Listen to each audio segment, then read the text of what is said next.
Hello friends, ये video रे आमे जीनियस व्यक्ति पांचटी गुण विषय जानिबा। ये होसी third video in this topic. जदि आपण माने प्रथम दुईटी वीडियो देखि नांती ते please see in your description box, link is there or in I button. When a great genius appears in the world, you may know them by this sign. Please follow. Point number 1. You realize how much you don't know. True genius सहजरे जानछंती जे केउं विषय तांको जଣା अछि केउं विषय तांको जଣା नाही। एक normal मनुष्य को पचरा जाय जे आपण विषय किसी जानछंती कि से उत्तर कहि थाए हाँ भाई मते विषय किछि किछि जଣା अछि। मात्र एक जीनियस लोक सीधा सीधा कहि थांते भाई ए विषय मते किछि जଣା नाही।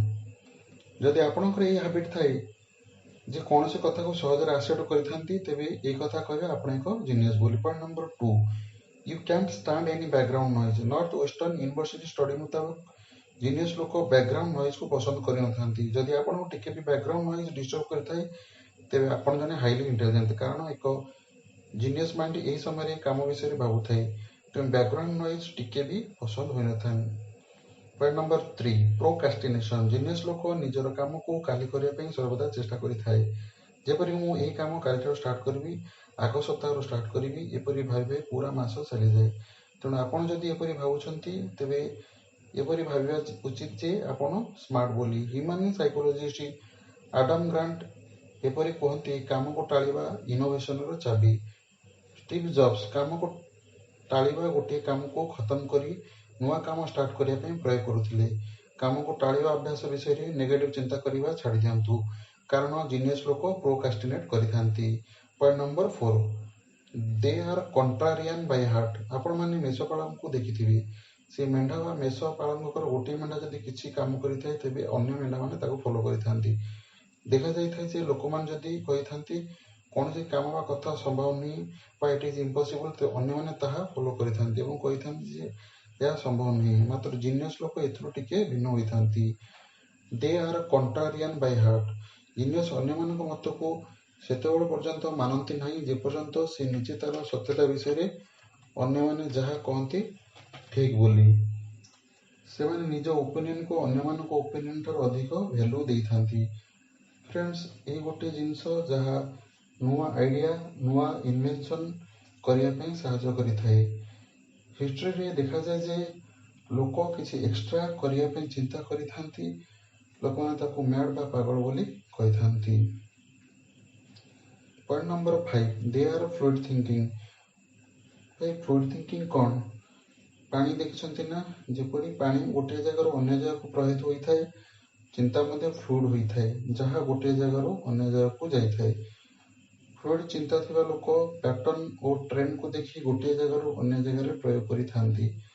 जेपरि आपण देखिथिबे मैथ एंड फिजिक्स पैटर्न में मेथड को एपरि गोटे सब्जेक्ट रो अन्य सब्जेक्ट ऊपर यूज होइथाय। फॉर एन एग्जांपल, आपण एक साइकोलॉजिकल एक्सपेरिमेंट देखिथिबे जोंथरे गोटे मंकी को अनेक मंकी कदल खाइबा छवि देखा जाइथाय।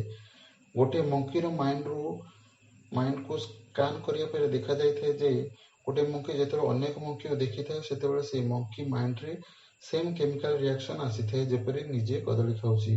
एतरे यह देखिया को मिली थाए आज the monkey sees monkey feel. Monkey जहा देखिथाय ताहा फील करिथाय। यह एक साइकोलॉजिकल कंक्लूजन अटे। किंतु यह को आमे अन्य फील्ड रे किपरि अप्लाई करिवा। मनकर आपण टीवी देखुचंती एवं कोका कोला रो एड आसिला एवं यह देखि आपण को कोका कोला पीवा पे मन होइथाय। यह एथि पे होइथाय। The same concept is used in advertising. से समान कांसेप्ट एडवर्टाइजमेंट फील्ड रे आपण मानक ऊपर प्रयोग करा जाय थाए। मु प्रथम भाबुथिली ए ब्लॉग यूट्यूब रे किपरि एते सफल हेउची, किंतु आमे देखिबा तो ब्लॉग रे यह ही होइथाय। जेबे लोक माने बड़ बड़ यूट्यूबर को ब्लॉग करिबारे देखिथांती सेमानकर माइंड रे सेम फीलिंग्स आसीथाय से बड़ बड़ यूट्यूबर को लाइफ बंचिया पई। एथि पे ब्लॉग रे एडिक्टिव होइथांती। से परे जीनियस लोक दुनिया रो अलग अलग फील्ड रो कांसेप्ट को बुझी अन्य फील्ड रे प्रयोग करिथांती। सेमाने निजर चिंता को गोटे जगह रे रखि नथांती। सेमाने पानी परीक्षा बहिबा को देइथांती। जदि यह आपनकर ज्ञान बढ़ाइबारे किछि भी सहायता करुथाय तेबे subscribe for more videos and add comment for rectification, like for the best. Thanks for watching.